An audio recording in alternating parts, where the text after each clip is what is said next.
go. Welcome into another episode of That Recap Show. Now, before we get into the show, just wanted to issue no spoiler alert whatsoever. Everything we're going to be going over is just going to be stuff that was announced at the recent San Diego Comic-Con. So, if you haven't checked that out, it's all new to you, so enjoy the show. Without further ado, let's get into it. Poppin' Off presents That Recap Show.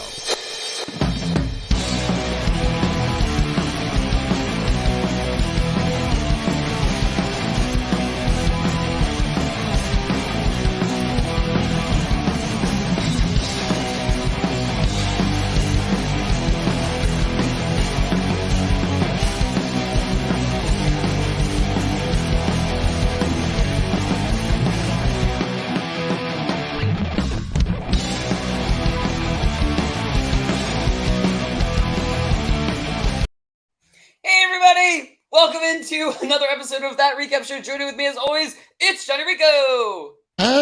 Hello there. Hey. That made sense because we had last week off, but shit went crazy. Like that's why we had to take the week off, because it was just like, look, we got a couple things we can talk about, but there's just the floodgates are about to be opened, so we might as well just wait until everything's out to talk about right, it. Yeah. I mean, no so one much. Disappointed. Yeah. No one disappointed whatsoever. A welcome return to convention life, if I would say, because we've really been robbed of that SDCC experience for the last couple of years, and boy, did everybody come back in full force, and I'm so happy Holy they crap.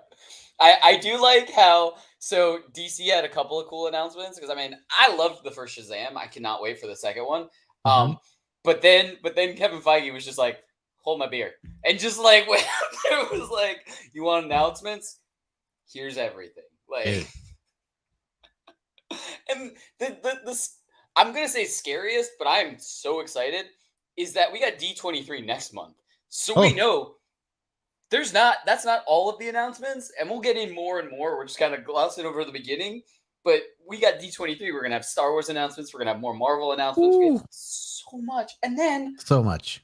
2 months after that, we have New York City Comic-Con, where we might not get as many announcements, but we're still going to get like new trailers. Probably get a couple little nuggets. Yeah. Yeah. I mean, I don't think like Marvel or Kevin Feige is going to be there, but at the same time, like maybe we'll get some teasers and stuff. Yeah, some TV stuff, maybe, if anything like that. Like they usually kind of go for like the lower bar announcements, but they'll give us something. Like you won't walk out of there disappointed. Yeah. So this episode is going to be a little bit different. We're not going to have like big takeaways, and we're not going to have stuff like that. But we are going to be kind of laying out everything that they kind of announced, and kind of talking about what we're most excited about. I mean, of course, I'm going to lean towards Marvel, but I'm excited. Like I said, Shazam. I'm excited for Shazam too. But there's so many things that we could go over. We're just going to kind of lay it out. And look, by all means, we're running right now live on Twitch. We're running right now live on Periscope, which is on Twitter, if you're on Twitter. And we're running live, as always, on our YouTube channel. So let us know, what are you most excited for from the announcements of San Diego Comic-Con? What are you most looking forward to? And what are you hoping we see at D23? I mean, let us know. We do a whole prediction section just on, D23 announcements, because there's some blank spots there that I'm really... Aloha, number one fan, Martin, and my buddy DeBeer from here from my Twitch community. I love to see him here. Love it. I was gonna ask you, is his name Ron, or should I say sub to Timmy Tenders? Sub to Timmy Tenders is his YouTube name. Of course, it's a nod to Tim the Tap Man, but that's why I thought he was somebody else. Snow Ninja, what's up? Snow Ninja. But let's get into the first of the SDCC recap. All right, so this is what we're gonna do. We're gonna kind of go in the non-comic ones first, I guess, and then we'll go down the list. So first one up, we're gonna go with Dungeons and Dragons. Yeah, the Dungeons and Dragons trailer, which I gotta say, this was kind of one of the more like pleasant surprises of Comic-Con for me. When I saw that the trailer dropped, the first vibes I got were the Warcraft movie, which is like obviously not one of the most beloved movies out there, especially probably among Warcraft fans, if I'm not mistaken. But when I watched this trailer, I had a really good time with it. I think the cast for it is really like it fits for this style of movie. We got I forget her name, but the redhead girl from the It movies. And then we have I think his name is Justice Smith, who is from who I most recently know him from Detective Pikachu. He was like the male lead that starred alongside Ryan Reynolds. Yep. And then of course Chris Pine being the lead of this movie is actually, I feel like, a good fit for him. It kind of goes into that, like, he's always been a really good, like, I feel like a dramatic actor, but I feel like a lot of his best attributes are in like comedy action roles. So like the Steve Trevor, the Captain Kirk, the way he's kind of utilizing those roles is kind of the way they think they're gonna be using him in this role. And I think he's gonna be really funny in this. And I had a really good time with the trailer. And one of the things I love is like D&D is kind of driven into the mainstream universe now because of Stranger Things. And exactly. Part of me is like as someone who doesn't play D&D and doesn't really know much about D&D, I've listened to D&D podcasts and stuff like that, and those are a lot of fun to listen to. So and it almost makes you want to play the game sometimes. I think listening to them describe a game is almost more interesting than actually playing, because it's all imagination based. So you can legitimately listen to, like, say you have like a podcast that you already listen to on a regular basis. Because I did. I had. Have you ever watched or listened to Alien Theorists Theorizing? I haven't. Okay, it's an awesome podcast. Love it, absolutely. But they've played games before, and there's other podcasts that I've listened to that have played those kind of, like, where you don't have to be seeing what they're doing because they're describing everything. Mm-hmm. And those are always fascinating, but it's always, to me, more interesting than actually playing itself. 100%.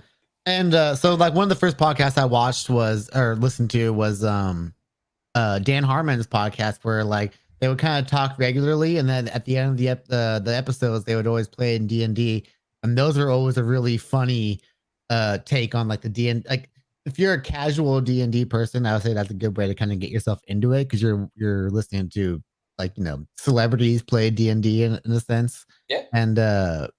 And then of course I know some people within the streaming community that I know that have their own D&D podcasts, which is really fun to watch them hear them listen, like, play the game sometimes. So like just the whole act of, like, a dungeon master, which I feel like Chris Pine is like the dungeon master of the story, in a sense, like the way they talk about him, stuff like that. Like he's like the guy who plays like a musical instrument, and like he's kind of like telling the story. He goes, "I'm the guy that comes up with the plan." He goes, "You come up with the plan that always fails?" Then like goes, "Yeah, but I just make him a new plan." And you're right, he works perfect in that situation. Really great, and really great in that role. And I'm really, like, it makes me excited to kind of see this movie now, and I don't have to set a high bar for this kind of movie. Yeah. I can go into it with not even low expectations. I can go into it the normal amount of expectations and just have fun with it, and maybe get introduced to a new franchise that I can want to learn more about. And part of me is kind of interested to see if there's going to be some kind of like tie-ins with like the Stranger Things characters, those upside down monsters that they're really named after D&D characters. Are we going to see versions of them in the actual D&D world, which would be fantastic Easter eggs, in my opinion. Yeah, the best part about releasing these kind of trailers during Comic-Con is they did have a panel with it. Yeah. And I saw some clips from the panel and stuff. Mm-hmm. And in one of the clips, they were explaining to Chris Pine that the reason that Dungeons and Dragons are more mainstream right now is because of Stranger Things. He goes, "Oh, do they play in any of the seasons of Stranger Things?" So and somebody just turns to him and goes, "Yeah, they play from time to time." Yeah, it's a really funny thing to me that, like, of course actors in Hollywood are busy people, understandably, so they're not going to be like, "Yeah, I've watched every season of Stranger Things the way we have." Yeah. So some are like, "Oh, it's funny when you hear some actors even go like, "I've never even heard of that project." I'm like, dang, like how out of your world are you that you're not even hearing about these like mainstream things right now? So it's like, yeah, but I'm really excited to see this movie overall. Yeah, I think it's gonna be fun no matter what. I'm definitely like you said, the bar's not very high, and I want to go in and have some fun. Yeah, exactly. This is why we're leading off with this for a reason. Is because we know it's the perfect little opener for a lot of the juicy stuff that we're really going to see that like we're definitely going to be invested in some form or another. So the next thing on the list, you're super excited for, and look, man, love me some rings. Both things. Love me some rings, but I just haven't dug deep into this like the series yet. So, explain to me what you're feeling for the Lord of the Rings series now after finally seeing some actual footage and stuff. Well, I don't claim to be a Tolkien expert at all. Really, like if we're going into when people talk about Star Wars, Lord of the Rings, and Harry Potter, stuff like that. Like when they talk about those three franchises and my knowledge of them, Lord of the Rings is going to be at the bottom of that. Like there's just so much in the Tolkien universe that I just haven't been able to dive into yet. Even Game of Thrones, which we'll talk about in a little bit. Yep. I've been able to dive into the Game of Thrones world way easier than I was able to with Lord of the Rings. I've only watched the Game of Thrones I've only watched the Lord of the Rings movies probably 2 or 3 times, no, maybe 3 or 4 times through like the whole franchise. And I most recently for the first time just watched the extended versions of the movie, which were fantastic. I've never done that. Yeah, they have them on HBO Max, and if you've never watched those and you want to get like the entire story, it's well worth the basically 12 hours of watching that is invested to watch those 3 movies. But it's fantastic in my opinion.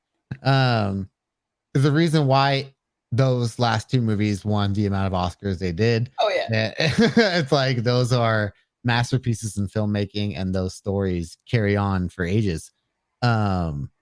Which is why it's one of those stories you don't have to remake in film. That's why this series is really intriguing. Is that it's not a remake of what we've already seen.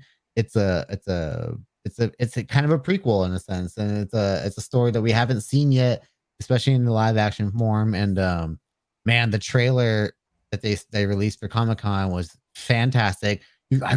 I am so impressed with the budget they put into this series to make it feel like the original Lord of the Rings series. And man, like seeing like kind of like the origins of like characters like Sauron and stuff like that. Yep. And the species that kind of precurses the hobbits, which is I think they're called the Harfoots and stuff like that, and seeing how we're gonna get a young Galadriel. I think it's gonna enhance the viewing of the original Lord of the Rings trilogy. Yeah. Kind of, in the way that we've watched Kenobi right now, and it's going to enhance watching episode 4 for us. So I'm really excited to see this show unfold and just get even more context into that world.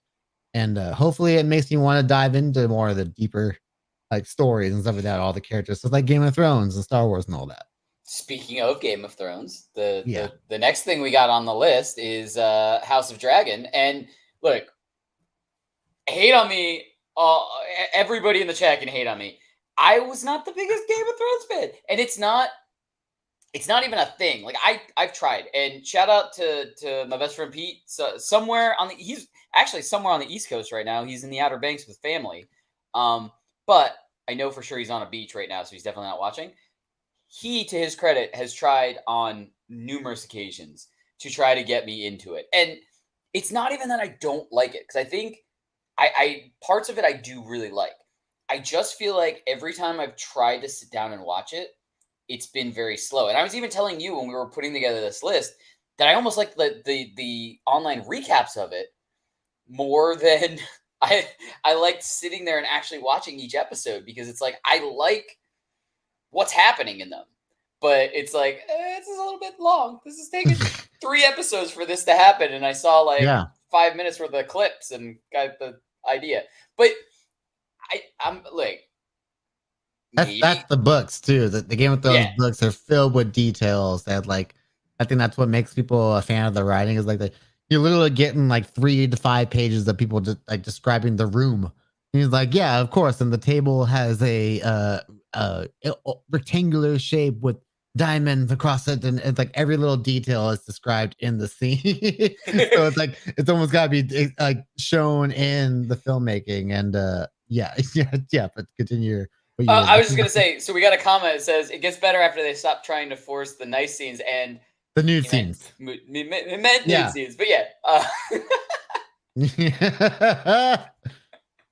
Yeah, it's true. There was a point where they did kind of just like, hey, let's just have a sex scene in here during the middle of exposition conversation, essentially. But then they decided, like, yeah, we don't have to do that. We can just tell the story without having to do that, which I thought was really great.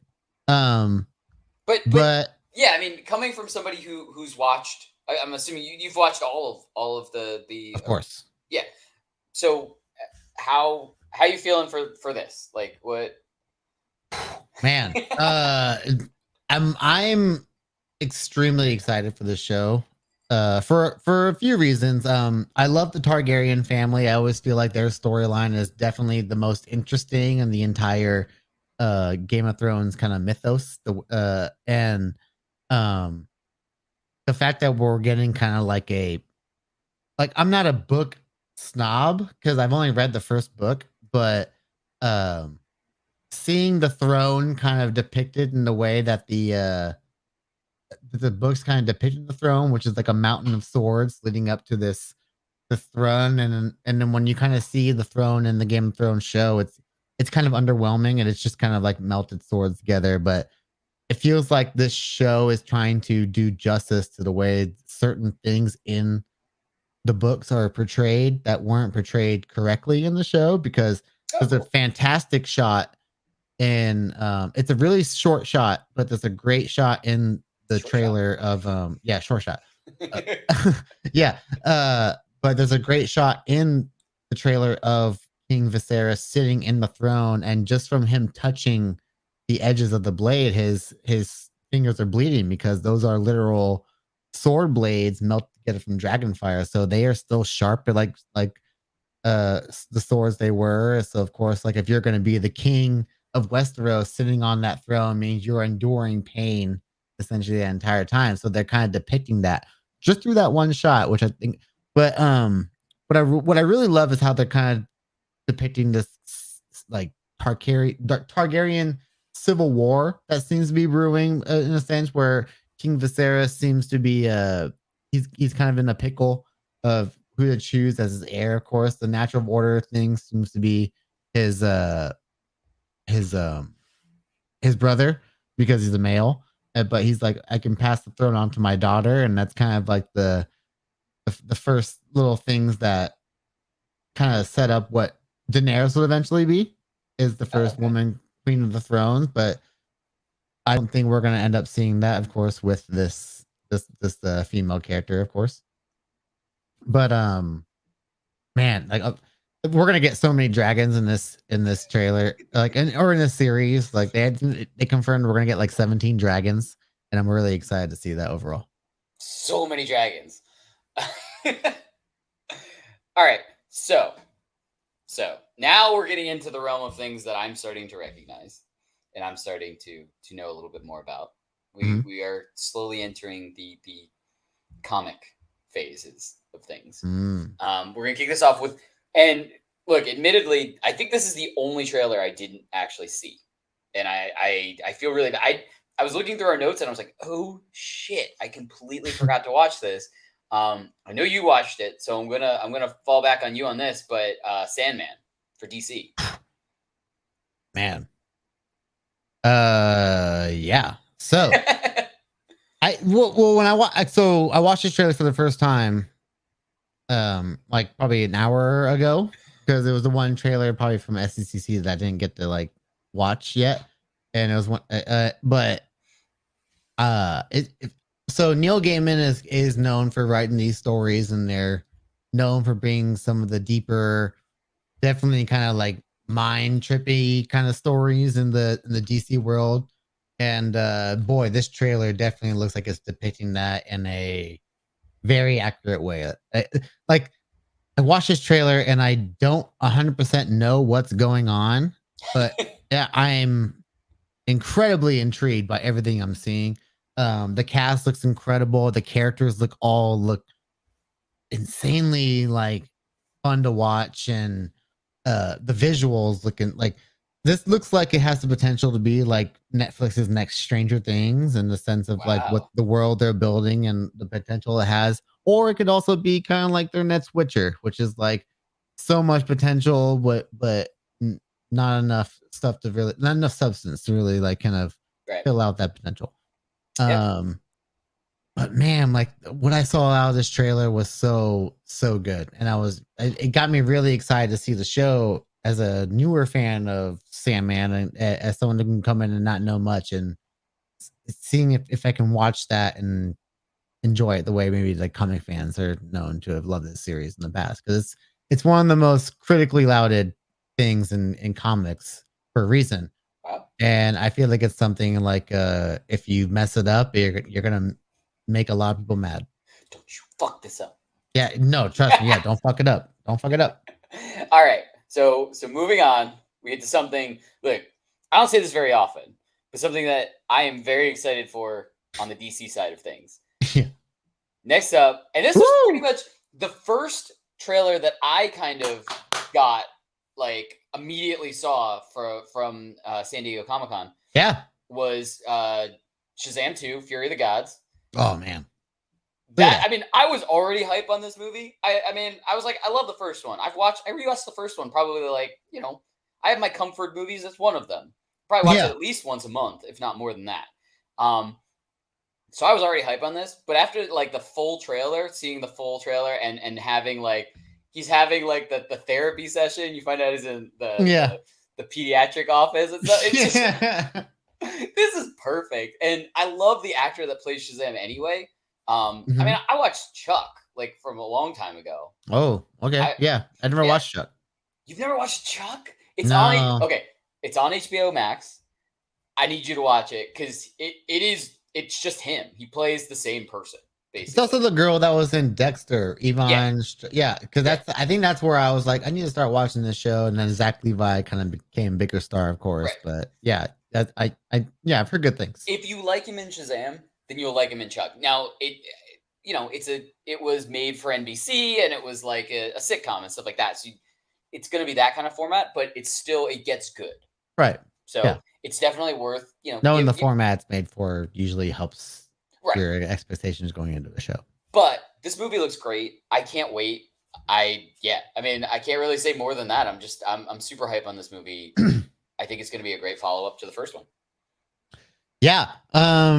Man, there's a lot to love in this trailer. Of course, you talked about like the opening of him talking about how Aquaman is so cool, and Batman is also cool. So got a guy that runs super fast in red spandex or something. Yeah, you're tying Shazam into this bigger DC universe, which of course they've talked about how they're trying to stray away from the Snyderverse and all that, but Shazam clearly is talking about these characters in that universe as if they actually exist, and Peacemaker is obviously another nod to that universe as well. Like this is all clearly in that universe. If even if you're just probably ignoring the stories that Zach's told in his universe, which are all great, in my opinion.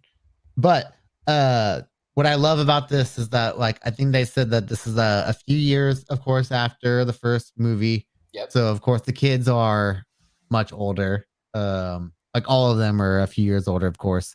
And what I love about Shazam really is that he's kind of like the Spider-Man of DC, in my opinion. Like he is that little kid who is experiencing DC, or not DC, but superpowers on his own, like on a kid's level. And we're really getting to have that relatable experience along with them. And what I love is like now they're literally incorporating this whole family of orphans into it, which I like.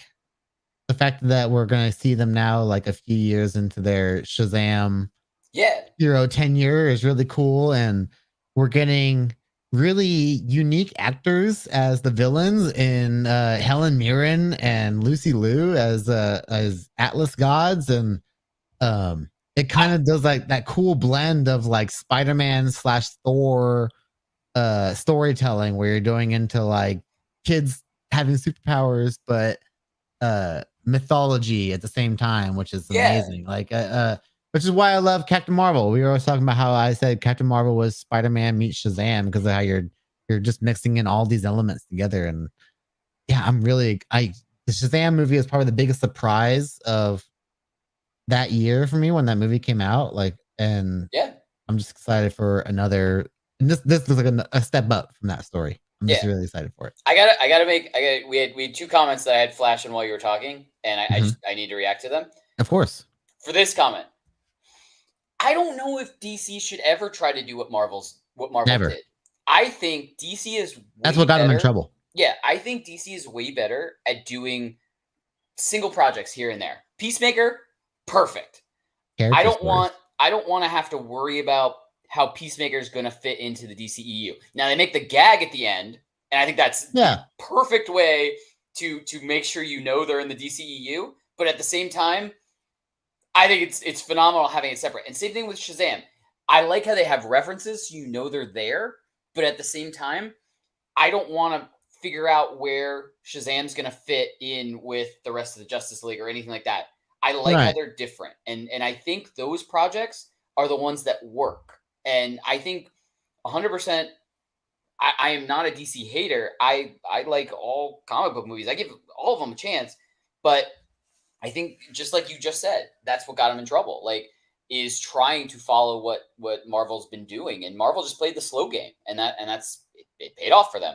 But I think DC really needs to work on these one-offs. And even if you want to go even animated, DC, you got me into this, the Harley Quinn series on HBO Max. How good is that series? It's phenomenal. I haven't started the third season yet, but I haven't either. Debuted. But yeah, it's fantastic. I'm not finished with season 2 yet, but I binged the entire first season. Every chance I was you know me. Yeah, what they're doing with her character is fantastic, and treating her basically like DC's Deadpool, essentially. And that's kind of what they've done ever since kind of Margot Robbie, kind of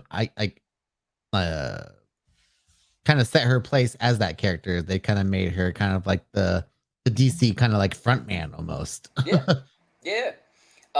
So yeah, and I don't know anything about Blue Beetle. But so yeah, I definitely wanted to get into this after we talk about the next trailer. But the overall there's a lot of stuff that DC left out of SDCC this year.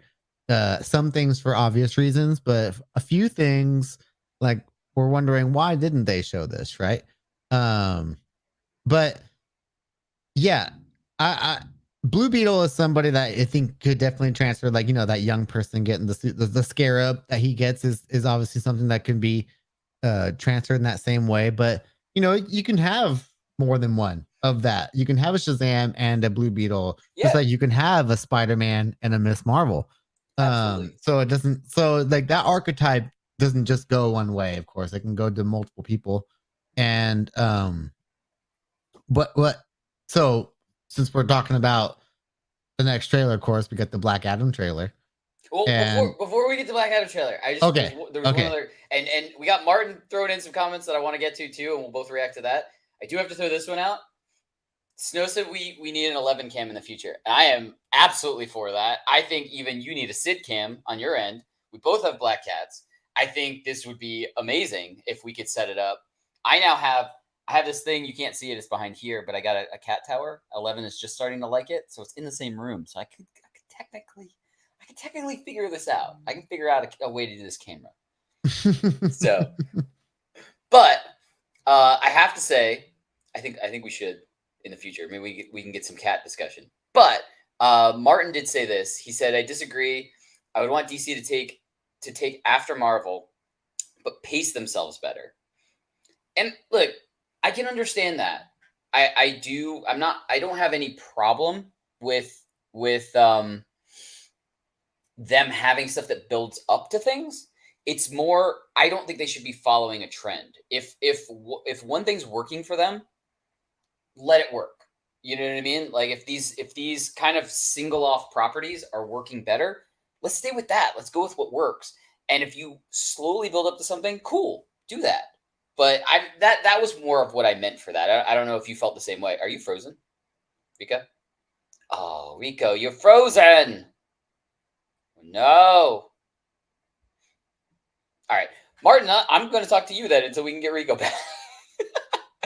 Oh, he's gone now. So I am here. Sleeping? No, he's not sleeping. It's his internet. We've both been having internet issues. Yeah, sleeping on the job. Rico dropped. He had enough time to tell me that he dropped. But what I'm gonna, I mean, that's been my whole kind of theory on the differences between DC and Marvel in all of this has been that I think DC should have just kind of played their thing their own way the entire time, and then worked towards getting something right. I'm here. You back? I'm here. My shit dropped. Martin said he doesn't agree with what I'm saying. That he just left.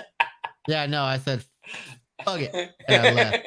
But anyway, I was explaining to Martin how I just I have no problem with them slowly building up to something, but I was just like, if one thing's working, don't worry about what Marvel's doing. Put your head down and work on the things that are working for you, and then if you slowly build up, cool. But yeah, do you want to move to the? We'll move on to the Black Adam trailer, which is very awesome. Also, are you frozen again? No, Rico. All right, Rico's frozen again. I'm gonna get into it. Black Adam trailer. We had kind of a teaser. I don't know if we've had a full trailer yet for Black Adam. I'm all for it. I think it looks awesome. And one thing I do have to say about this, and can you smell when Black Adam is cooking?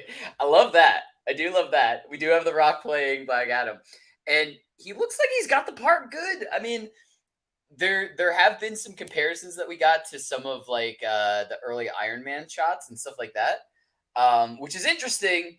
And the only thing I can really think is that it's just the shots with the jets and how he's firing, and then one of the jets ends up getting damaged and crash lands and stuff.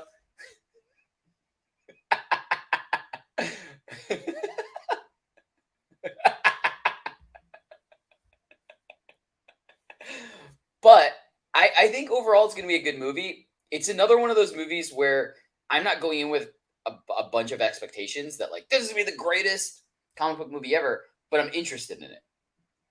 Does that make sense? Yeah. What? I said I just kind of I want you for sure to talk about the Black Adam trailer, but what I was saying is I'm excited for it. I think it looks good. I'm gonna go see it definitely in the movies, but 100%. I'm not going into it with the expectation that I would go in with it being it has to be the best movie ever. I just want to have fun watching the movie type of thing. Right. Yeah. No, the big thing I'm excited for in this movie is the introduction of the Justice Society, most of all, and seeing Pierce Brosnan as Dr. Fate, which is essentially the Doctor Strange of the DC universe. No, Rico. We are having a lot of technical difficulties on Rico's side today. You let me know when you're back, Rico. I totally agree. There's so much DC superhero team buildups, the comics, yeah.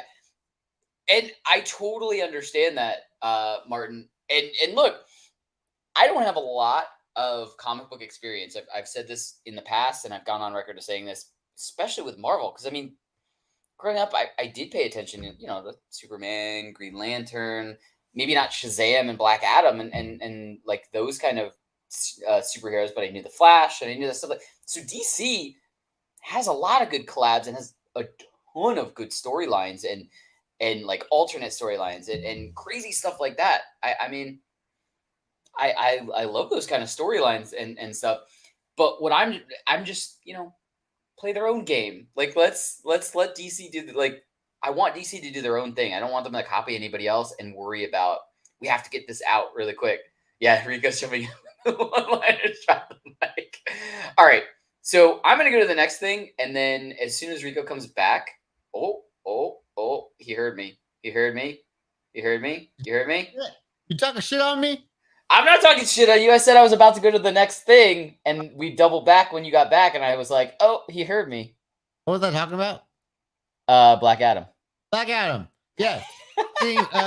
So I imagine it cut off when I was saying that seeing Pierce Brosnan as Yes. Dr. Fate Yes. is kind of like we're getting the DC version of Doctor Strange in a way. And there's a really cool shot in the trailer of Black Adam fighting off multiple Dr. Fates, which just means we're gonna get some really cool uh Dr. Fate sorcery going on in this movie. And I'm really excited to see that. I like to just kind of like a it's not 100% a focus on Black Adam. It's a story about, of course, good people trying to one like convert them to good, but eventually it seems like they're going to fail. And I feel like Shazam 2 is going to tie into this movie somehow. I because you can't have these two characters going on right now and not have them eventually face off. Yeah, and I've heard that. I actually thought I was surprised that they weren't connected already. Like these weren't, but it does make sense that like maybe there'll be like a post credit scene or something that'll tease the connection down the road type of thing. Yeah. I do understand like they want to establish Black Adam into the DC universe first, and then draw out this Shazam Black Adam kind of connection type of thing. Yeah, and of course with the whole DC panel, we were obviously kind of like robbed, you could say, a few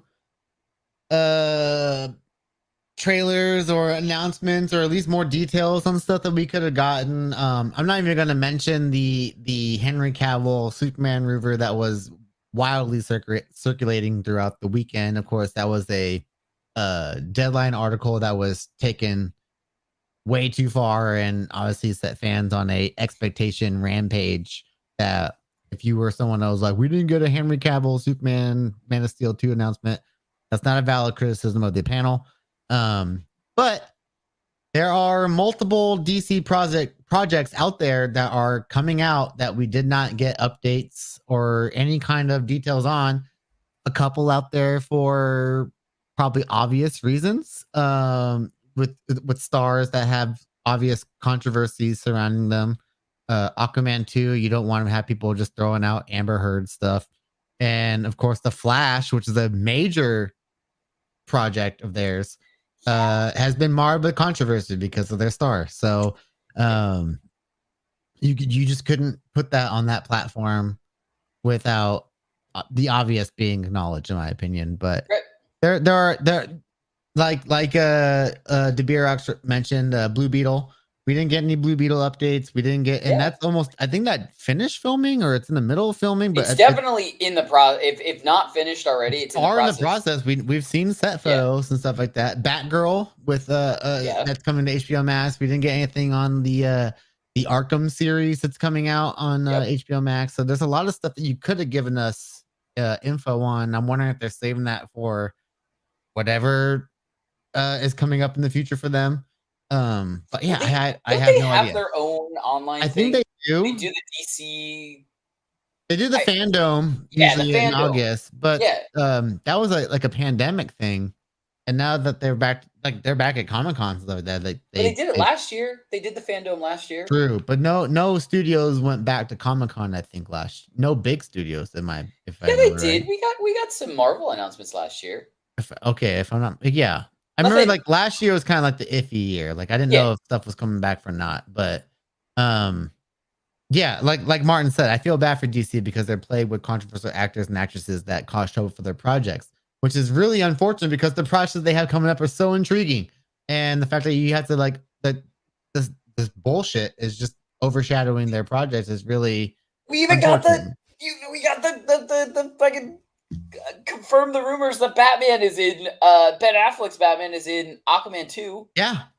There's so much going on. And Peacemaker season 2, like we can get updates on Peacemaker. Imagine having the Peacemaker cast up on Comic-Con. How that would have been a lot of fun. We had the Peacemaker cast on Comic-Con for another reason, but that's what we're going to do next. Yeah, exactly. But it really sucks that like DC is really, the people who are making these projects are really doing their best to tell us these really amazing stories. And it's whether it's the studio or the shitty people that are actors doing these projects, like there's always just something getting in their way that is just like hindering their success. And it sucks because as a long time DC Comics fans, like the amount of Superman and Batman fans out there are, limitless. But the fact that we only get good Batman movies and we can barely get a good Man of Steel sequel is like, what is this studio doing? That is just kind of depriving the fans of these great characters and stories the way they are. Especially Green Lantern.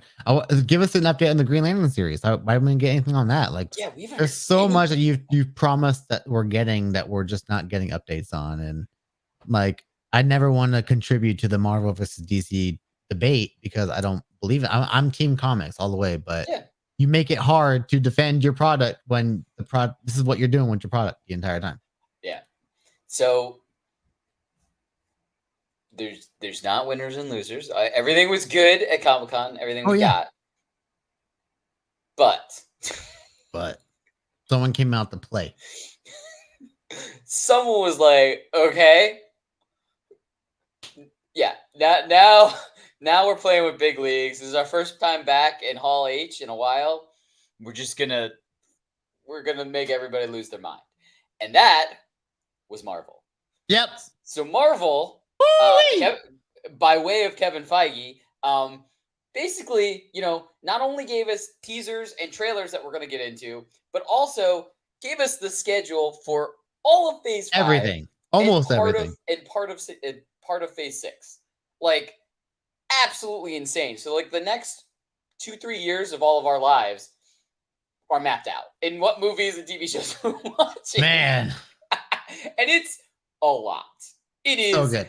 A lot. Everything I feel like gets better. And that's not even saying like in order things get better. It's just everything that they've shown us, it just gets better and better. So it's like, hey, you like Ant-Man? We're going to do Ant-Man 3 early next year. Hey, you like this? You like that? Oh yeah, by the way, how about Daredevil? We know you guys liked Daredevil. And everything. Yeah. How about after he's in everything, we give him one season with 18 episodes. That's obviously probably going to do well and then get renewed for a second season. But a first season by itself. It's called Born Again. Oh. Yeah. Which works on two levels. Number one, it's an FU to Netflix. And it is a comic arc. Well, yes and no, but it's an acknowledgement to the fans as well, because they're saying like this is that same guy, but he's being reborn in the MCU, but it's not necessarily supposed to be an FU to the Netflix version of him, because I would say the FU to the Netflix version would be if you just said we're going to tell a whole new story with him, right? The fact that they're going to tell a continuation of that story in some form is extremely like almost honoring of that show.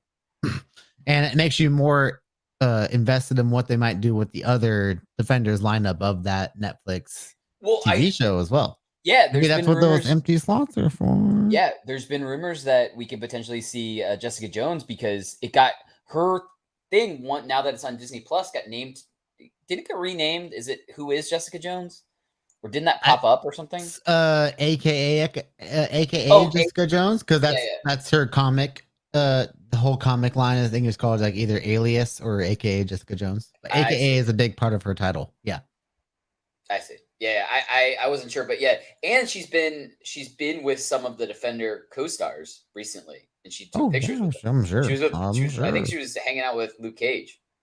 So, but before we get into like the live action stuff of the MCU, I feel like we need to dive into the first stuff that they revealed at SDCC, which was a lot of their animation projects coming up, which there are quite a few, Danny. I don't know which one you want to talk about first, but why don't you lead us off with that? Well, I'll start us off with some of the stuff that like we don't have the exact dates for, because we do have some of the dates for stuff, and we don't have the like dates for other things. So, we have estimates, rough estimates. So we'll start off with one that's super confusing, but I'm super excited for is Spider-Man Freshman Year. Yes. And the reason I'm super confused is they've assured us that it is canon. But everything it's a multiverse project. Yes. So it's going to be Spider-Man, but from a different universe.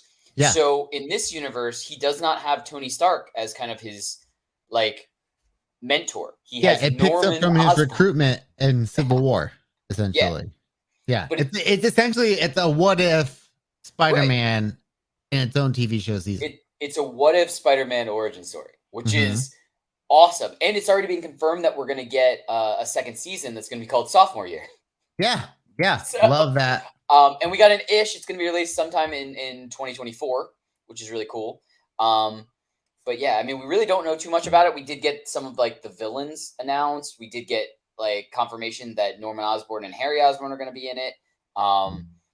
Just kind of some of like the animation stuff. We know Daredevil's going to be in it, and we know Daredevil is going to be voiced by Charlie Cox. Yep. So, but Tom Holland is not doing Spider-Man's voice.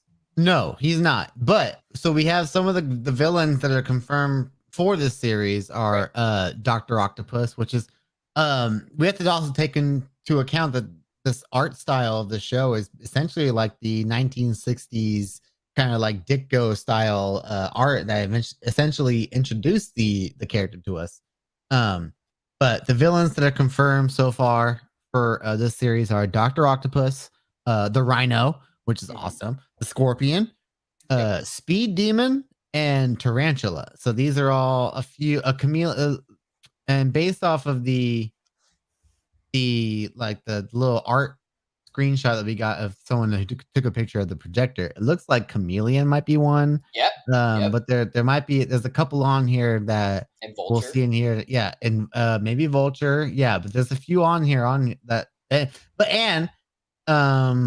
Daredevil's suit will be the black and red suit, and we'll get into more of the suit stuff later on with another show. But they're doing all the things right now, and it's a lot of fun.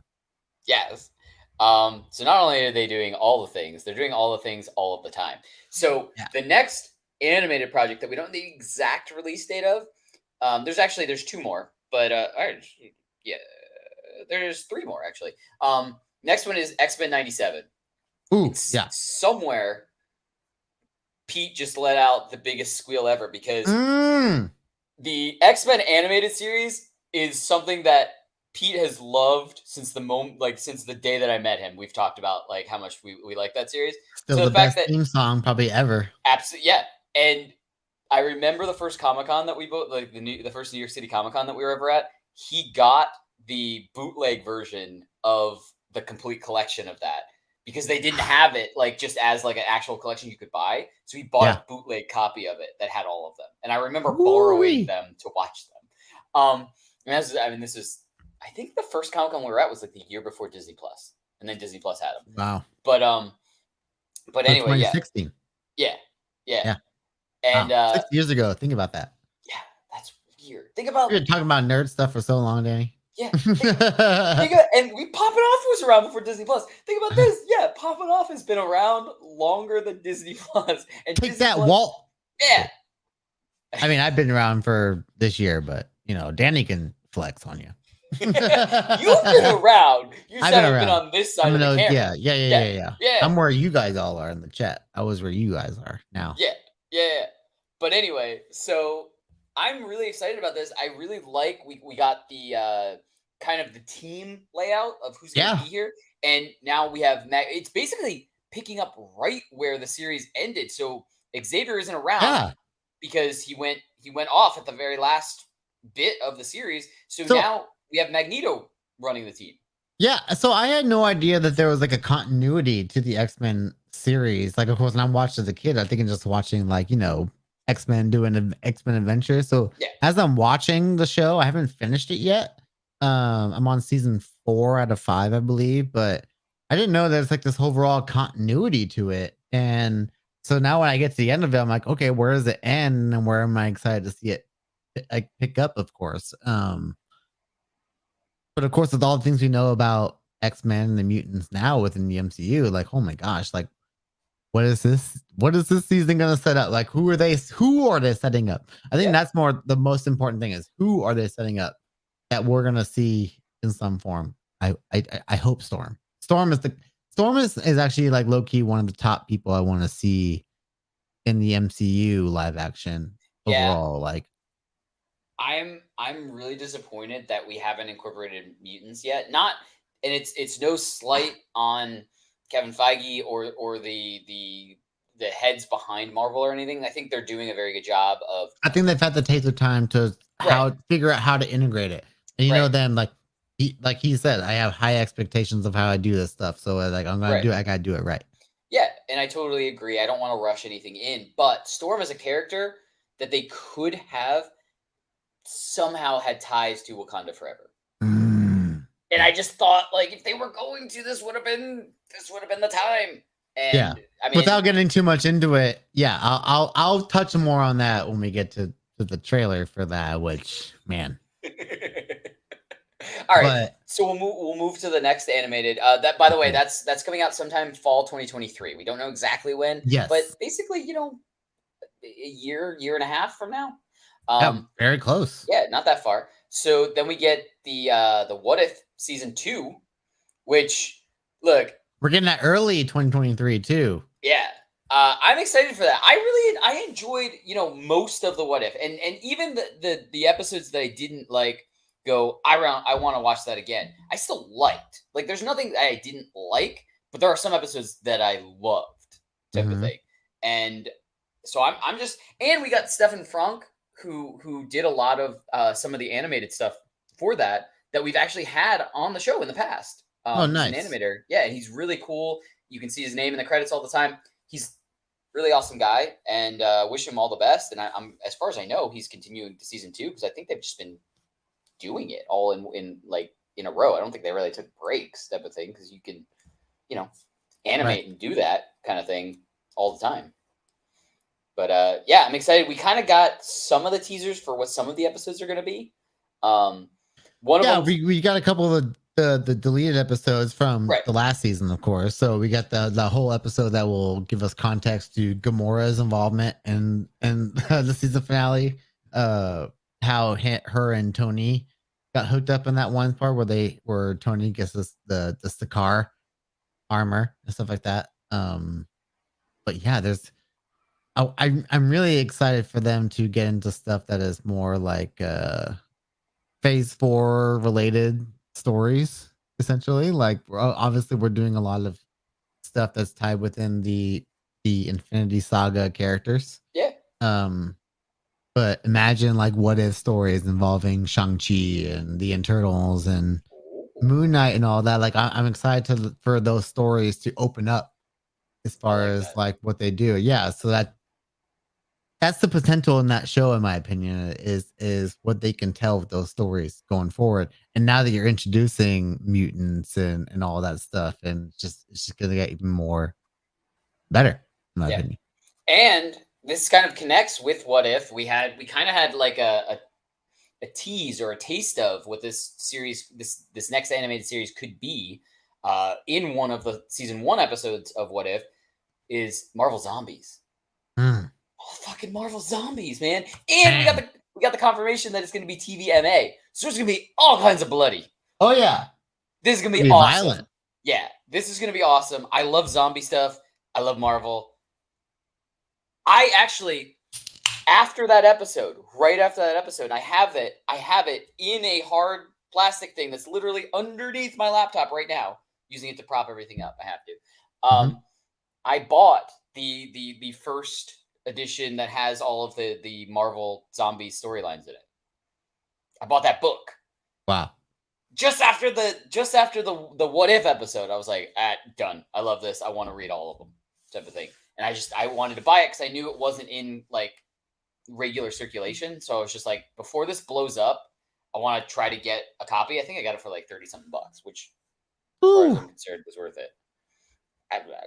It's worth it to have all that volume 1 of the compendium or whatever it is. But anyway, super excited about this. I don't remember what the estimated release date is. I don't think we have an exact release date, but do you remember what year? Is it 2024? I believe the Zombies was, I messaged it to you, so I'm going to look it up right now. Zombies is 2024. 2024. Very cool. Yeah. I don't think they said any time within 2024, but it's probably going to be one of those projects in phase 6 or whatever that is not slated, unless they're keeping those separately. You know, that timeline separately attached for a reason. Yeah. All right.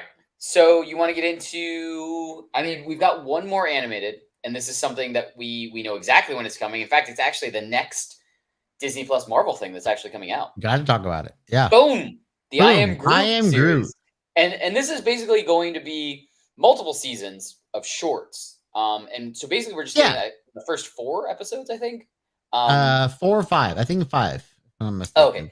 I just know we're only getting a few, and it's basically leading into She-Hulk, the She-Hulk series. So Essentially, yeah. I mean, Baby Groot. We already know what stage Groot is at this point in the timeline, but so these Baby Groot things have to be kind of set, I imagine, a little bit farther in the past because he's Baby Groot size. But obviously, that being that they're shorts, I don't know how long they're going to be. Are they going to be as long as like these little one shots that they do? Or are they going to be like 5-minute things? But but obviously, the funny thing about them is that like Groot is kind of walking along this kind of like desert, dry and barren planet, and then these little like microorganisms, I guess, see Groot, and they want to declare war on him at first, and then he he gets scared, he drops a little leaf, and but he realizes his little leaf is feeding them, and then most of the shots of the trailer, there's only one shot where it looks like he's on a spaceship. right. But there's one, all the shots of the trailer basically look like he's being treated like a goddess or a god, basically like a plant. Right. Oh no, Osiris diva. Right. So what I'm imagining is maybe that's just one of the episodes. I'm imagining it's probably the first, but there was a teaser that I saw a long time ago, and it explained why he was on his own. He like falls out of the ship, and they don't realize it until he's already fallen through one of those rift holes. And so they have to find him, but they didn't know he was gone until after he was already gone, type of thing. Yeah, I'm very excited to see how they make a bigger story out of it. Yeah, and I like the shorts format. Like I'm all for it, and it is. I mean, we'll get into the next series. I mean, we're getting more into live action and CGI. And you know, there's gonna be a soundtrack. It's James Gunn. Hope there's. And he's like, "Hey, I'm making this. There's gonna be a soundtrack." All right. And we still have the Christmas special. Oh my god, there's so much with Guardians we still have to look forward to. Ugh. I mean, we'll get into the live action. Let's get into all this stuff. But let's go. The next series right after Groot is we got another trailer for She-Hulk, which like I'm excited for any of the Marvel Disney Plus shows, even if I don't really know a character. So before you go on, Danny, I want to say that this is definitely our start of our live action MCU talk, because this is what's going to start closing out phase 4. Yeah, we only have what, 1 or 2? Is it we have this, and I know Wakanda Forever is supposed to close out. We have She-Hulk. We have Werewolf by Midnight.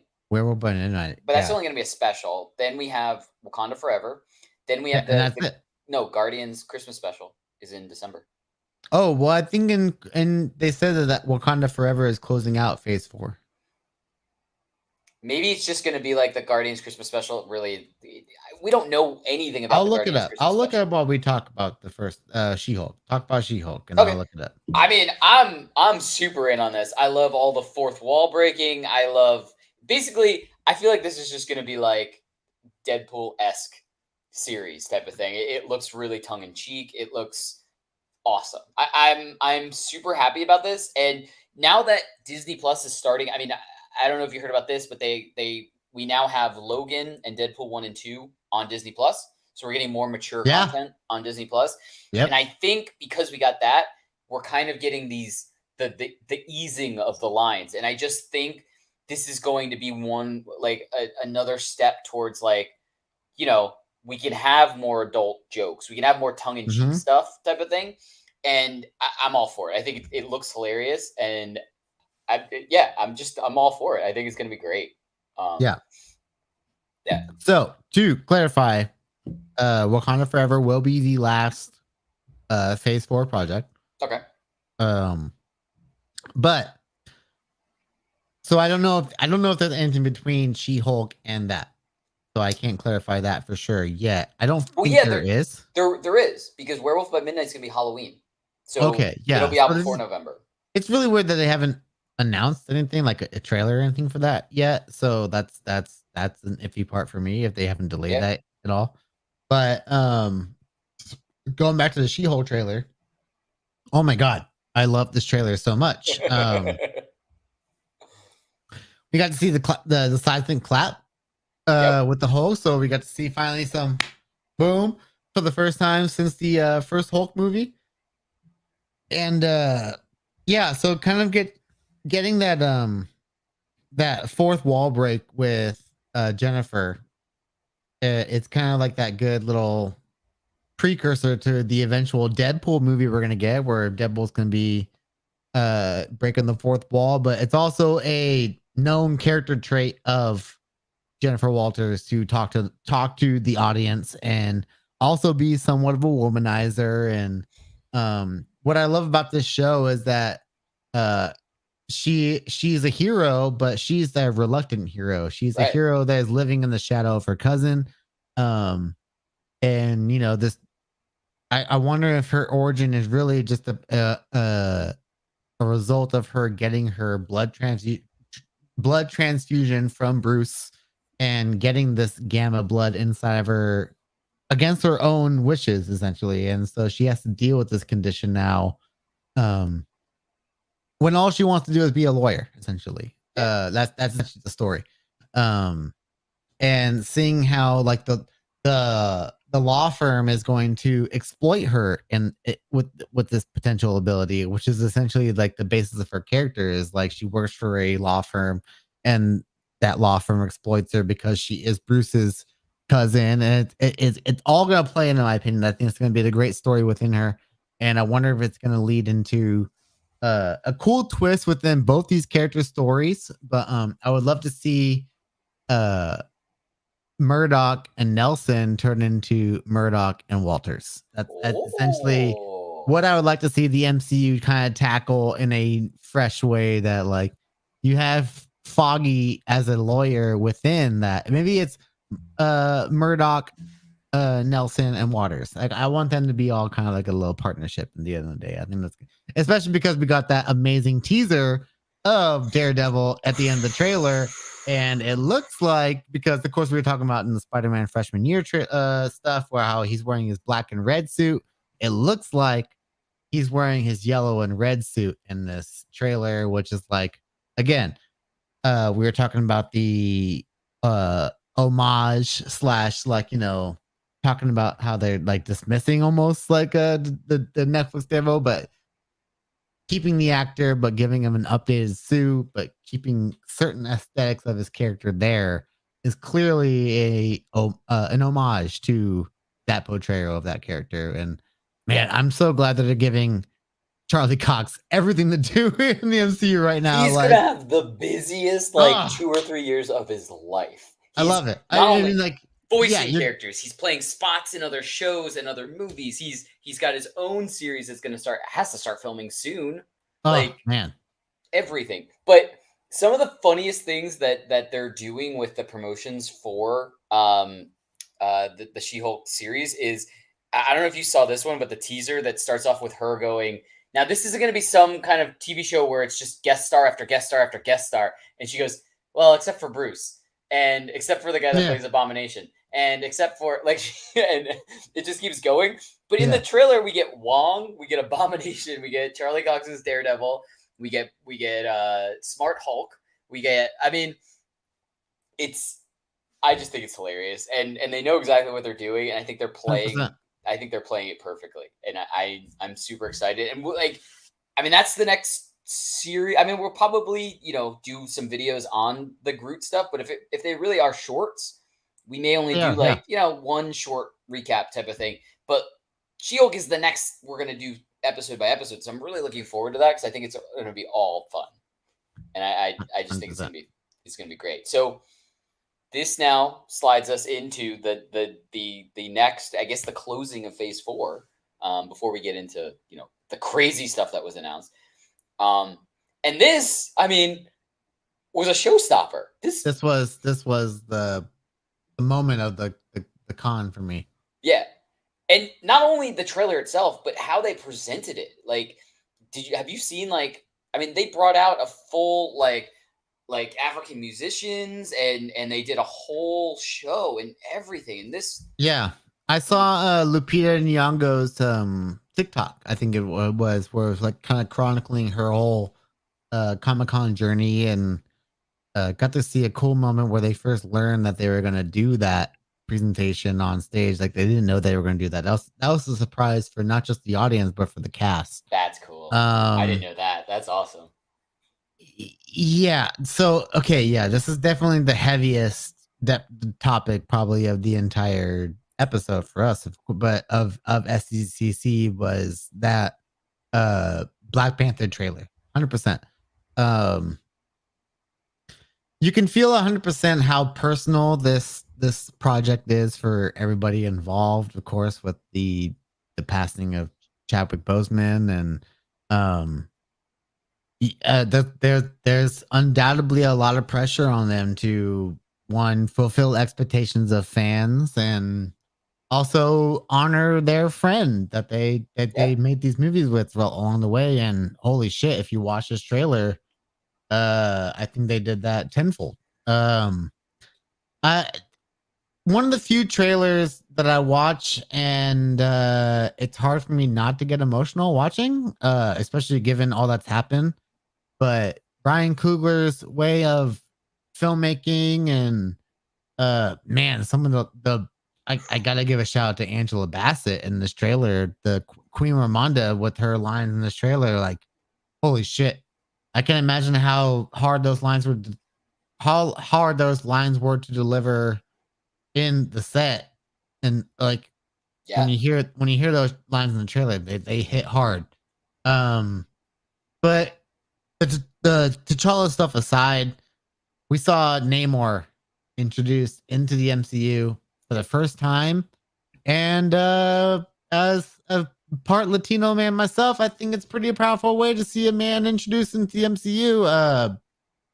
Seeing Namor so I believe they're straying away from the Atlantean name, if I'm not mistaken. I think they have a new name, a name that is more akin to the Aztec Mayan culture that the character is depicted from.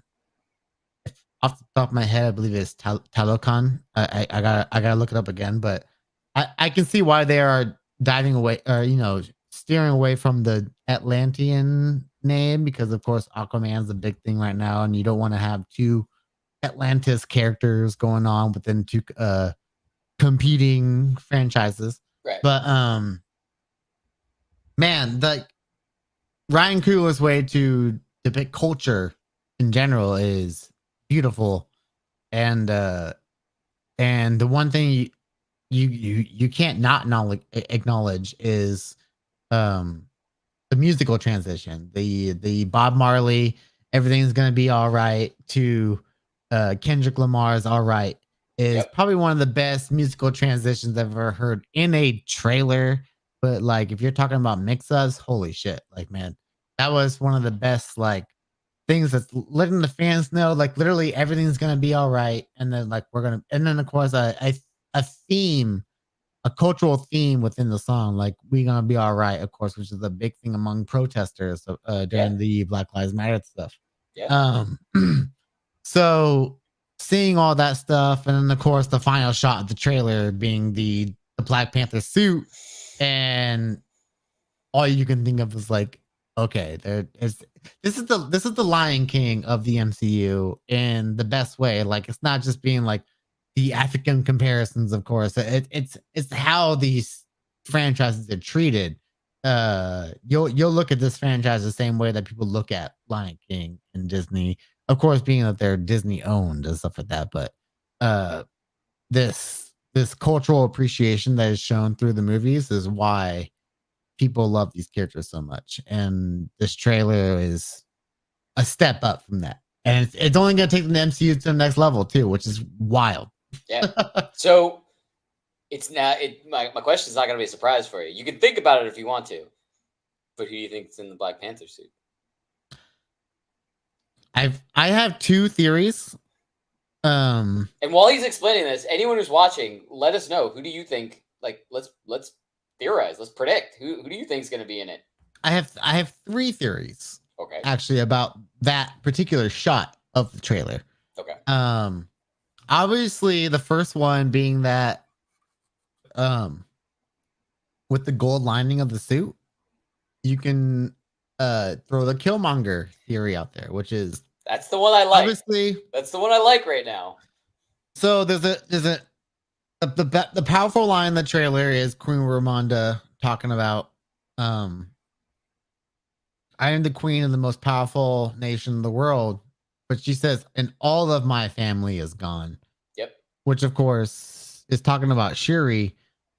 So I wonder if there's a point in the movie where Shuri goes into the Wakandan afterlife, which of course, the afterlife has been something that has been heavily dived into in phase 4 of the MCU overall. And people have speculated that maybe she's going into the afterlife to bring back her cousin, Killmonger, who wore the gold suit. So there's that theory. Obviously, the obvious theory is what Martin is saying, is that I think it's going to be Shuri who wears the Black Panther suit at the end of the movie. Maybe that's very possible. Her and then Nakia, Lupita Nyong'o, somebody that you could very well see in the suit. And then my fourth and final theory is because that scene in the trailer, in the background, you do see a kneeling Namor in the background. So it looks like it's a fight between Black Panther and Namor. I wonder if that scene takes place during a scene where possibly Namor floods Wakanda, and T'Challa is the one that sees that happening. He goes and fights Namor, and that's maybe Namor is perhaps the one that is the cause of T'Challa's death. And that is the storyline. Like, that's what you can do in that. And because you got to figure out a way in the story to take out T'Challa, essentially. Like, it's got to happen. You can't just kind of write it off into one scene, essentially. Yeah. I don't think there's a wrong answer right now. I think it's really interesting to theorize who could be in there, and or even when that scene happens, type of thing. Like, yeah, it could be a flashback, it could be something very early in the movie, and it could be anything. Yeah, I'm excited to see that, but as of right now, I don't think there's a wrong answer. Yeah. So, Danny, I want you to talk more about Black Panther, but can I go pee real quick? All right, if you go now, I'm gonna have to go later. I'm running right now, and I'll go on my own diatribe whenever you want to, on whatever topic you want to. But I'm going right now. Talk now, Danny. Go. All right, I'm talking now. I will bring up Martin's comments that and give it to Shuri. Well, here's the thing. I think I agree with Rico, but there's so many theories out there right now. One of the theories, and we didn't even get into this. We have the introduction of Ironheart. Riri Williams is going to be in Black Panther: Wakanda Forever. So we haven't even touched on Riri Williams, who's going to be, basically introduced in this movie before she gets her own series that's going to later go down the line on how she becomes essentially the new MCU Iron Man, because she basically, her origin is she builds a Mark I Iron Man suit with a box of scraps at MIT. So she is vastly more intelligent than most of the people in the MCU. So her and Shuri working together is insane. So one of the theories that I do really like is that what if Shuri and Riri Williams work together to engineer more Black Panther suits and make them more like an exoskeleton type of thing, because we don't know if we're going to get those any more of those berries back type of thing. Killmonger basically had them all destroyed. Now we don't know if that was the only supply, but that was what gave them the strength. So if we essentially get into the thing where that no longer happens, then we're gonna have to build better suits that kind of are more of an exoskeleton than just a suit. So that's where I think maybe we get Riri Williams and Shuri working together to maybe design that. So maybe we do have multiple Black Panthers by the end of the movie. Interesting. It's a big possibility. So that shot of Riri in the trailer, obviously it looks like a Wakandan, like it looks like Shuri's lab, maybe. Oh, yeah. Like She's definitely there. But yeah, a part of me feels like almost like is that in Oakland? Like, is that a Wakandan lab in Oakland? Maybe like it's possible. What? Why is Shuri gone? Where is she? Is she in the afterlife, or is she just gone from Wakanda and all my children are gone? Like, is Queen Ramonda just stuck in Wakanda by herself, and that's why she's saying that? And I think this all just kind of goes back to my whole thing with Bruno in Miss Marvel about him being in NorCal, and now Riri's out there, and you know what it is? I need to hear Riri speak. Is Riri Wakandan, or is she, from Oakland? I think that's what I need to hear. You talk for a second. I'm going to run to the bathroom. I'll be right back. You're in the bathroom. What am I talking? We're talking about things and stuff and things and stuff and things and stuff. Well, obviously, just keep talking about Wakanda Forever because we're going to get into the next phase next. Yes. Okay. So, man, I want to talk about Namor, of course, and his whole origin. I want to know, of course, if you guys in the comments have anything to talk about in regards to Namor's origin change, possibly in the movie, and how his involvement in the movie is going to be different than what you probably know of Namor. So what I love about Namor is that, like, I think his whole involvement with Black Panther has to do with the fact that in the Avengers and X-Men series, Namor floods Wakanda, and it looks like in this trailer we're gonna get some kind of version of that. So that's why, in my opinion, I wonder if Namor flooding Wakanda is gonna have some kind of involvement in Black Panther or T'Challa's deaths, and maybe that's why, like, the whole conflict between these two nations is going to come into play. And the big theory I've heard regarding Black Panther 2 is that, when you're introducing a new hero like Namor, and you can't necessarily have him be the new villain right away, you got to find a reason to make him good, right? So maybe there's going to be a reason that both these two nations are going to maybe collaborate and work together to stop a bigger evil. And who could be that bigger evil, chat? It could be Doctor Doom. Oh, I know what you're getting into, and I like the hell out of this. And that's what you're setting up for future phases. I don't even have to. Who could be manipulating? Because there's only a couple reasons you would be setting up Namor for the MCU. One, you're setting up this universe's version of the Illuminati, or you're setting up Doctor Doom to be a Latverian freaking nemesis of all these people in this area of the world, like Wakanda and Atlanta, or Talokan, I think is what they're going to call this version of Namor's homeland. But yeah, there's so much to unpack with this Black Panther 2 trailer that oh my god, I'm so. November is gonna be right here too. Like, we're gonna get another trailer that's gonna be less emotion filled. Obviously, this trailer is meant to strike us in our heart and get us excited for the movie to come, because it's our first reveal of any footage whatsoever. But the next trailer is gonna give us more story stuff, and that's gonna be even great. We're gonna get some lines from Namor in that trailer. Absolutely. So not to take the thunder away from that, because I think that was the showstopper. I mean, we can both agree that not even the trailer itself, the presentation around Black Panther Wakanda Forever, that's it. Like, every single person walked out of that. Every single article I read was like that was it type of thing. Cut it. But that wasn't it. Like, no, not even close. We got so much more. So we got the all announcement the stuff. We got the blueprints for Phase 5 and some of the blueprints for Phase 6. So let's just hit this. We'll go Phase 5. I'll just read off the list when we can expect them, and then we'll unpack a little bit more. Okay. So kicking us off, I'm going to do this in order of release.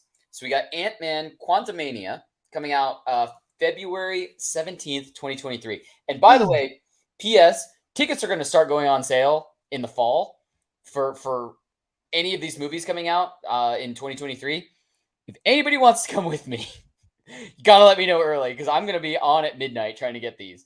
So Ant-Man Quantumania, February 17th, 2023. Then we got Secret Invasion, which they didn't show us any footage of, like to the public. They did show them footage in there. Everything that's been described from it. I've heard good things. Yeah, it's going to be like almost like a spy, like suspense thriller. Hell yeah. So cool. Then after that's spring 2023. So then May 5th, 2023, which is essentially just about to get to summer. Right around the corner. Yeah, we get Guardians Volume 3, which is in and of itself. Footage was revealed from that too. Yeah, is going to be a super emotional movie. This is kind of movie. Yeah, this is going to be like the last ride with this Guardians team. They're not saying James Gunn isn't officially saying he's done forever, but everything that I've heard has said the end of this version of the Guardians. Right. So we may still see like Peter Quill somewhere. We may still see Gamora somewhere, type of thing. But like all of these people together last ride. Yeah. This assembly is the last time. Yeah. So after that, it says May 5th.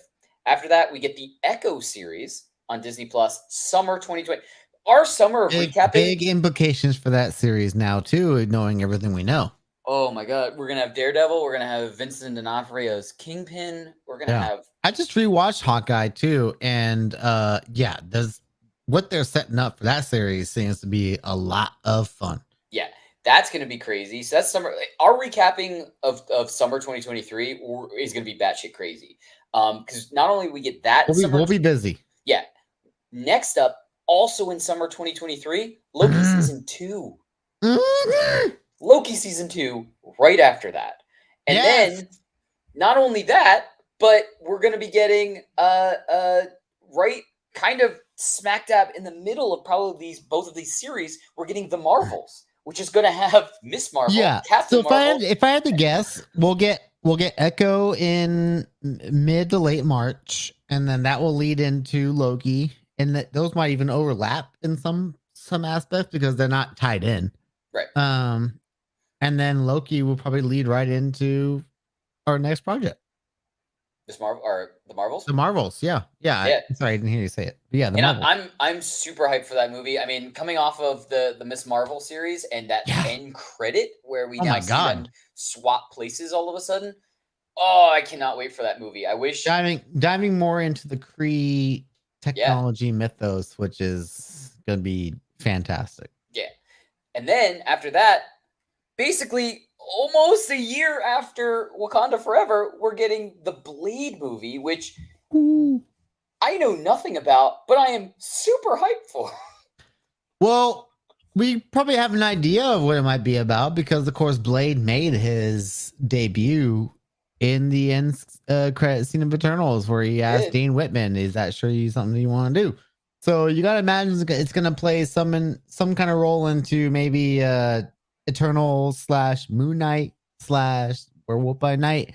Who knows where all like that old interdimensional stuff is going to play in. Mean, if we want to go down the rabbit hole, there were a lot of trademarks that were filed by Marvel ahead of San Diego presentation.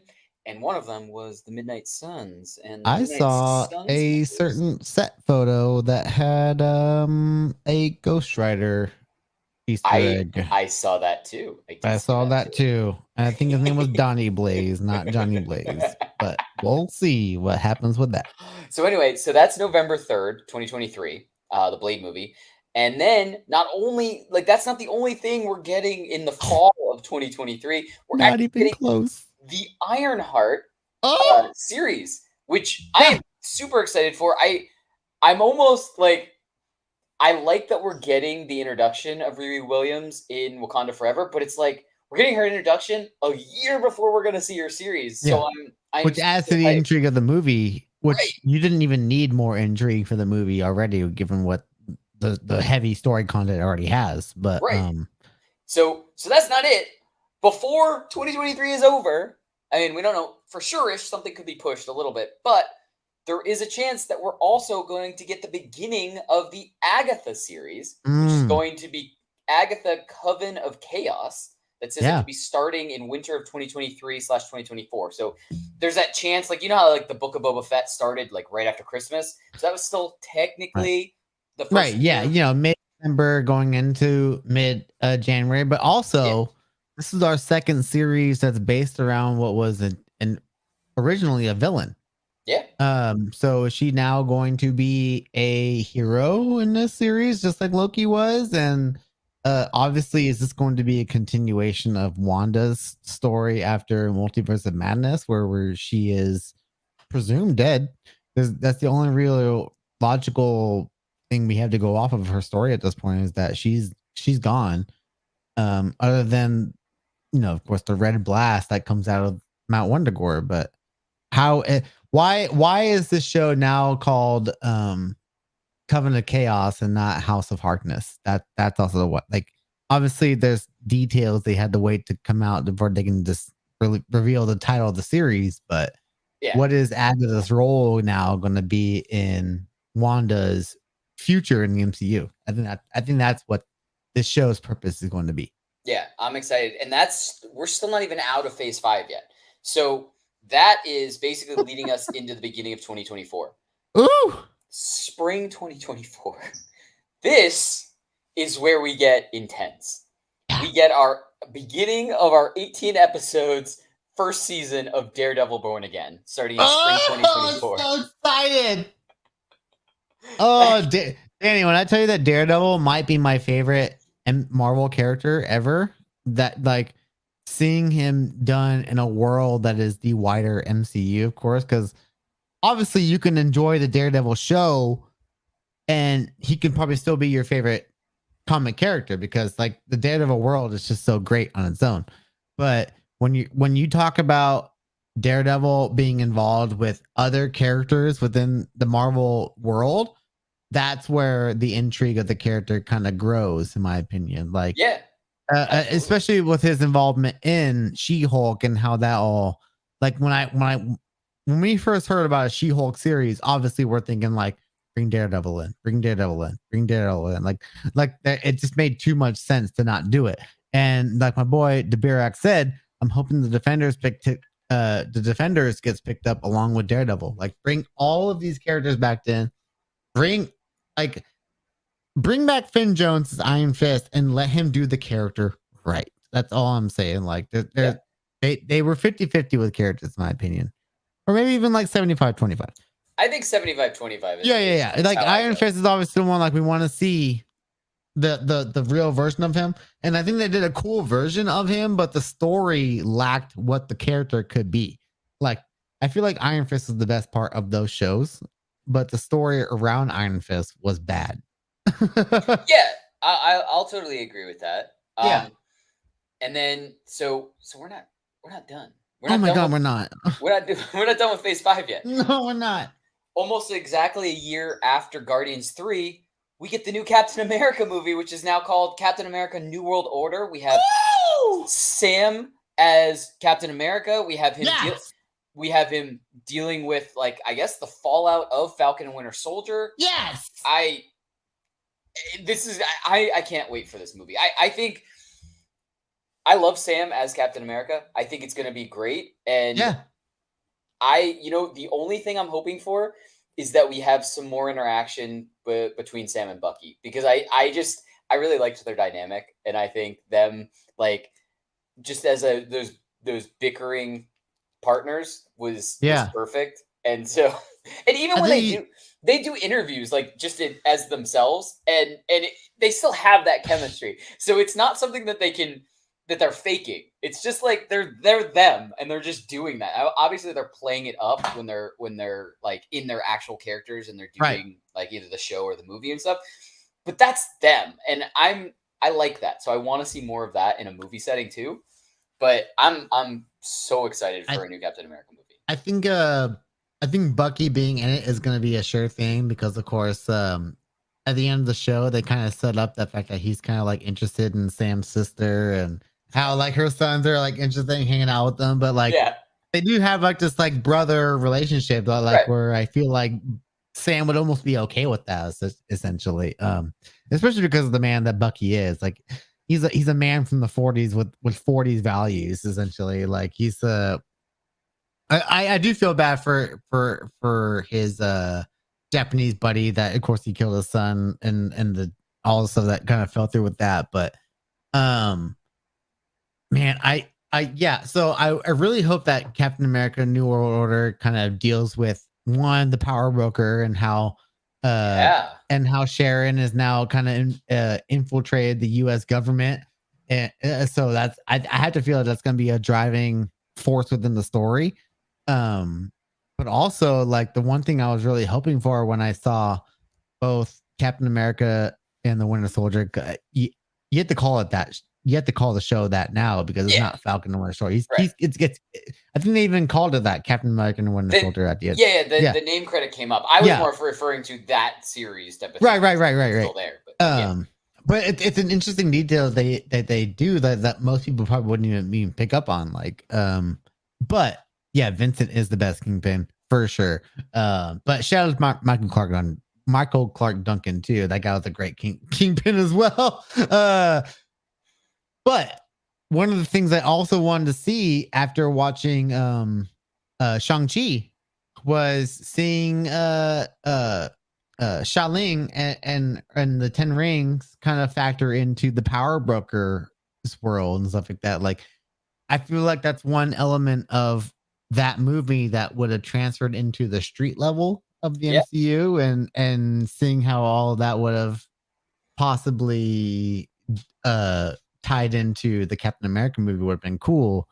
And there's probably still room for that, but we will see that there's we don't know. We don't have an idea of what the villain is going to be for this. Exactly. Yeah. But this, can I talk about one thing earlier from we didn't get to talk about yet? Because I want to say, I think that Ant-Man Quantumania might be the most important movie of Phase 4. Because based off of the footage that I heard that we saw of that movie, and the tone of Ant-Man 3 looks significantly different than previous Ant-Man movies, of course, because Ant-Man's always been treated as the comedy character of the MCU and stuff. Of course, you watch those movies, you don't take them at all seriously. And when I heard some of the scenes that were in this trailer regarding, of course, Kang and his involvement in this movie, it kind of seems like Ant-Man's kind of headed towards a more serious / important tone in this movie that's gonna make his role bigger in the MCU going forward. And I mean, we need that kind of threat though, and we need to establish, like, this is going to be, look, we saw He Who Remains, which is a version of Kang, and he warned us, right? And he did, and so now we really have to get this, and this makes me real worried because I love me some Paul Rudd, and I love me some Ant-Man. He's the heart, he's the light. He's 50 plus years old though too. I understand that. But this is what worries me, is that we do have to get some sort of demonstration that Kang is effing serious. Like, and my worry, and I'm not the only one, there's some content creators I've watched some videos of already that are like, it might not be surviving this one. Just to prove how big of a bad guy Kang is going to be in the next phase of the MCU. Yeah. He may not be making it out alive, especially with the introduction of his daughter being Stinger. We thought she was going to be Stature. No, it's Stinger. She got named Stinger now. Yeah. What's that? Yeah. She is named Stinger. No. Yeah. Nope. Yep. Look it up. I don't believe it. Look it up. I don't know what to tell you. Look it up. Anyway, so I am all for that. I cannot wait until we get the actual trailer because I've seen some some real crappy leaked footage, and the biggest thing that sticks with me is when Paul Rudd says, "I'm an Avenger," and he goes, and Kang goes, "I'm a conqueror," and he goes, "Oh, you're an Avenger? Have I killed you before?" Yeah. Which, look, proves a couple of things. Number one, that Kang is all time. Like, he's around in all different times. He's a time traveler. Oh, you froze. He's a time traveler. He's around all the time in every place, everywhere. It also, like I said, makes me super worried that Ant-Man may not make it out of this movie. And even if he does make it out of this movie, he may not make it out of the Kang Dynasty, which we'll get into, that being in Phase 6 and being an Avengers team-up movie, which might just prove how crazy of an enemy Kang really is, being that he, even in, movies way, way back, and we're talking about movies way, way back, but it's going to be like a year and a half back, still already knows kind of the fate of some characters. And that makes me super worried and super scared about what's going to be happening. Rico is frozen and Rico is gone. Damn it again, Rico. The froze cam. But what I will say, moving on from Ant-Man, is getting a little bit back more into before we end Phase 5. So Phase 5, sadly, this picture does not demonstrate what's coming after Captain America, but we do have one more movie that's going to cap off Phase 5, and that's going to be the Thunderbolts, which I am super excited for because that also traces back to Captain America and the Winter Soldier. That's going to trace back in terms of, we had Valentina recruiting, and we had her recruit John Walker. We had her recruit Yelena. And I mean, there's a bunch of rumors that she's going to recruit Baron Zemo. But basically, Thunderbolts is going to be like Marvel's Suicide Squad. And I am all for it. I mean, I don't know who's directing. And maybe when Rico jumps back in, if he knows, or if anybody out there knows that's watching right now. But I can't think of a single other person to direct something like this than James Gunn. Like, what if James Gunn not only did DC's good Suicide Squad, but also did Marvel's version of a Suicide Squad and did Thunderbolts? I think that would be absolutely incredible, absolutely amazing. But I'd like to hear what everybody else thinks about that. That's just what I would love that if he was slated to direct. I don't think a director has been announced, but I could be wrong. If anyone out there knows, let me know. But moving on from there, and I guess we'll circle back once Rico gets back here, is Phase 6. And Phase 6 we don't know a lot about, but kicking off Phase 6 is going to be the highly anticipated Fantastic Four movie, and I cannot wait for that. We've got so many casting rumors. I mean, we already saw Mr. Fantastic in Multiverse of Madness. We got no confirmation if John Krasinski is returning as Mr. Fantastic. I mean, I'd love it if he did, but at the same time, I'm all for it if we get a different casting in there. We'll just have to wait. Rico, are you seriously just listening? Come back, and we'll talk. Listen so you know when you jump back in. But so after Fantastic Four, in 2025, we're gonna have not one but 2 Avengers movies. So the first one being the Kang Dynasty, and that's what I was saying. That's going to be kind of the culmination of all of the trouble with Kang, the Conqueror, in that. And then we have, which, look, I don't want to pat either me or Rico on the back about this one, but we have been talking about Secret Invasion and Secret Wars since before we had this show, basically, because we were going on about how cool it would be if we had a project with Secret Invasion, which is where we don't know who to trust and stuff like that.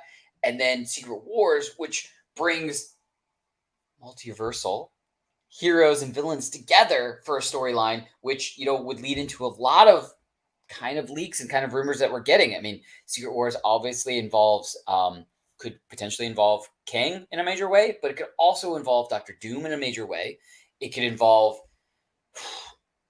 I mean, we're in the multiverse saga. So, I mean, it could involve Toby, Andrew for Spider-Man. We could be getting the introduction of, the black suit symbiote Spider-Man for Tom Holland, which could lead into his new trilogy dealing with Venom in the MCU and stuff like, oh, the sky's the limit. And we've been talking about this for so long, and I cannot wait for either one of those movies. I can't wait to just, get a little bit more information about those movies and connecting the dots and seeing what we can come up with theory-wise. I just think I know Rico usually stays away from a lot of the theories, but I'm the one who's like, I want to read every theory. It's not going to get my expectations too high that I don't like the movie. I just get really excited to read about the theories and to, just go, oh, that would be really, really cool if that happened. So I'm going to keep talking. I don't know where Rico is. He said he's on 5G now, so I guess maybe he's completely lost his internet. I'm not sure. But, I did hear a beep. I did hear a beep. I heard a beep. Rico? Hello? Hello? Wait. What'd you do? Okay. Hey. You see me? Hi. You see me? What am I talking about? I just announced Phase 6. Phase 6. Okay. So there's a lot coming up in Phase 6, Danny. I'm gonna hold on. I'm gonna pull it up. All right. I'll just say the 3 things we got announced in Phase 6. Yeah, Fantastic leave me Four. in. Can you leave me in? Leave me in, please. Leave me in. Fantastic Four. Oh, there's so much coming with the Fantastic Four. Can you believe it? There's a movie coming out. Oh my gosh. Yeah, I can't wait for it, Danny. Honestly, we have no idea if the cast is going to follow Multiverse of Madness. I don't know if that's going to be the same cast or not. So that's a whole thing that we have to look forward to. Right? You went robot voice, but I totally understand what you're saying. And I was saying the exact same thing. We already kind of had the introduction of Mr. Fantastic. And so are you dropping the phone now? Anyway, I'm excited. I dropped my headphone. Oh, okay. I cannot wait for it. I would love it. I mean, we've had so many casting rumors thrown around. I mean, we've had a casting rumor of Jason Segel potentially being Ben Grimm.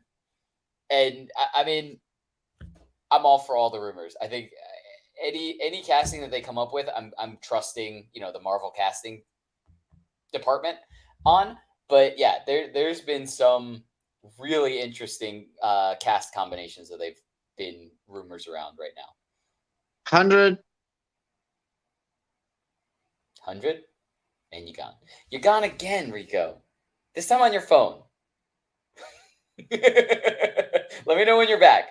But anyway, so I wanted to talk about one more thing, and if Rico comes back before I'm finished, we'll get back into Phase 6.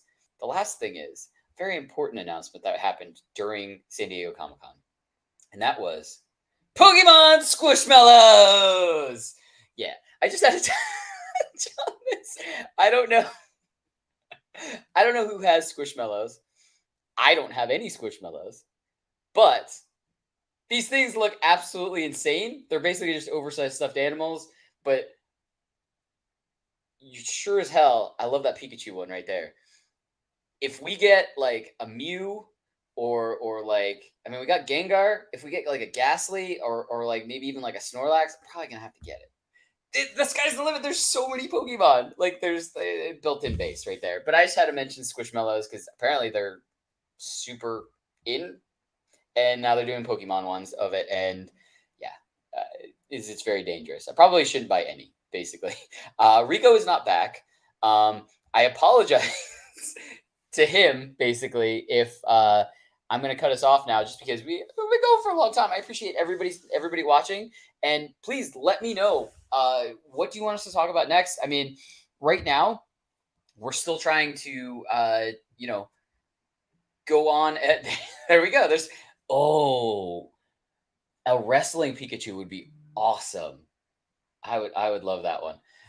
Okay, so I got it from Rico. He's not gonna be able to come back. He's working on his internet. So we'll be back and we'll be recapping other stuff. But let us know, what would you like us to recap of maybe not older movies and older series, but just stuff that we haven't done yet while we're kind of in this downtime. Because obviously, like, when the Groot series comes out, and then when the She-Hulk series comes out, and even like Wakanda Forever and stuff like that, we're going to be recapping those, and we're going to be beginning with our new stuff. But I mean, there's tons of stuff that we haven't gone over. We didn't go over the new season of The Boys, which was absolutely incredible.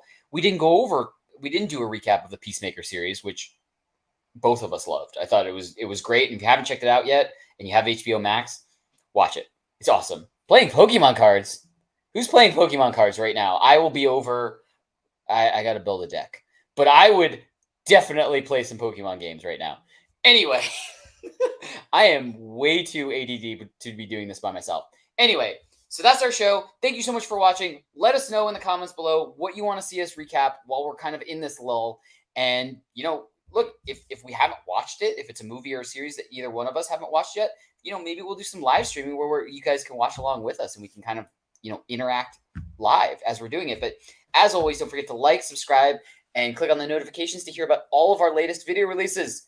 And I'm going to stall for a second because I am not in the right section to put up the end credit sound, because normally I would have Rico to do that for me. But I am going to play this really quick. Chrissy, wake up! I don't like this! Chrissy, wake up! Hey, hello! All right, so that's our show. Thank you guys so much for watching. And as always, don't forget, like, subscribe, and turn on notifications to hear about all of our latest video releases. Bye, everybody! Poppin' Off presents That Recap Show.